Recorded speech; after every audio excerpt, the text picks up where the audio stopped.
गर्मी कसरी हुन्छ त साथीहरु? गर्मी कसरी हुन्छ त? अहिलेको सिजनमा धेरै मात्रामा गर्मी छ। गर्मी कसरी हुन्छ आज हामी त्यसको बारेमा चाहिँ तपाईहरुलाई जानकारी दिनेछौँ। साधारणतया हाम्रो शरीरको तापक्रम 37 डिग्री सेन्टिग्रेड हुन्छ। शक्तिको मेन स्रोत भनेको सूर्य हो। सूर्यबाट नै हामीले शक्ति पाउने गर्छौं। जब सूर्यको प्रकाश पृथ्वीमा आउँछ तब पृथ्वीमा भएका बाटो, घर, वन सबले चाहिँ सूर्यको जुन शक्ति आएको हुन्छ त्यसलाई चाहिँ सोसेर राखेको हुन्छ। अब सोसेर राखेको हुन्छ। अब बिहानदेखि साँझसम्म बिहान जबसम्म घाम लाग्छ त्यसले चाहिँ सूर्यको तापलाई चाहिँ सोसेको हुन्छ।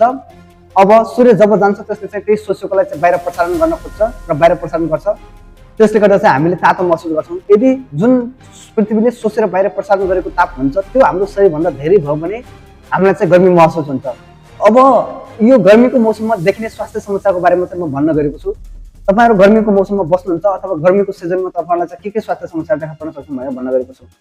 गर्मीको मौसममा तपाईलाई चाहिँ डिहाइड्रेसन हुन सक्छ, हिट स्ट्रोकको समस्या देखा सक्छ, छाला सम्बन्धी समस्याहरू देखा पर्छ जस्तो कि बिमिराहरू आउने, फंगल इन्फेक्सन हुने, चिलाउने हैन यस्तो प्रकारको समस्याहरू देखा पर्छ। साथै तपाईलाई यो गर्मीको समयमा चाहिँ बीपी एकदमै कमजोर हुने किनकि गर्मीले गर्दाखेरि रक्तनलीहरू अत्यन्तै खुकुलो बनाइदिन्छ जसले गर्दा चाहिँ बीपी कम हुन्छ, उठ्दाखेरि चक्कर लाग्ने हुन्छ। अनि अत्याधिक मात्रामा गर्मी भयो भने तपाईलाई चाहिँ एकदमै पसिना आउने, थकाइ लाग्ने, काम गर्न मन नलाग्ने हुन्छ। तपाईले गर्मीको समयमा खानाहरू बिग्रेको हुन्छ, जुन खाना प्रयोग गर्नुभयो भने तपाईलाई चाहिँ फुड पोइजन हुने सम्भावना अत्याधिक मात्रामा हुन्छ। अब तपाईहरुलाई एउटा प्रश्न उठ्न सक्छ, पहाडमा भन्दा तराईमा गर्मी धेरै किन हुन्छ त भनेर।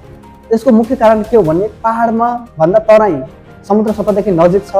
तराईमा चाहिँ अत्याधिक मात्रामा गाडीहरू, मोटरहरू चल्छन्। तराईमा धेरै औद्योगिक क्षेत्रहरू पनि हुन्छन्। तराईमा एसीहरू पनि धेरै चल्छ र तराईको समतल भूभाग हुन्छ र तराईमा वनजङ्गल पनि हुँदैन जसले गर्दा चाहिँ तराईमा अत्याधिक मात्रामा गर्मी हुन्छ। किनभने तराईमा मोटर चल्छ, मोटरबाट पनि ताप उत्पन्न हुन्छ, औद्योगिक क्षेत्र उद्योग चल्छ, उद्योगबाट पनि ताप हुन्छ, एसीहरूबाट पनि ताप हुने भयो र समतल भूभाग हुन्छ र समुद्र सतहदेखि नजिक छ जसले गर्दा चाहिँ तराईमा अत्याधिक तातो हुन्छ र पहाडमा चाहिँ त्यति तातो हुँदैन। अब गर्मीको समयमा हामीले बस्नका लागि के गर्नुपर्छ त? गर्मीको समयमा सबैभन्दा पहिले चाहिँ हामीले अत्याधिक मात्रामा झोलिलो खानेकुराहरू खाने, दिउँसोको चर्को घाममा बाहिर नजाने, सिजन अनुसारका फलफुलहरू खाने, तरबुजाहरू खाने, काक्राहरू खाने, झोलिलो खाने जस्तो जुसहरू प्रयोग गर्ने, टाइममा पानी पिइराख्ने, सरसफाइमा ध्यान दिने, नुहाइराख्ने, फ्यान एसीको प्रयोग गर्ने।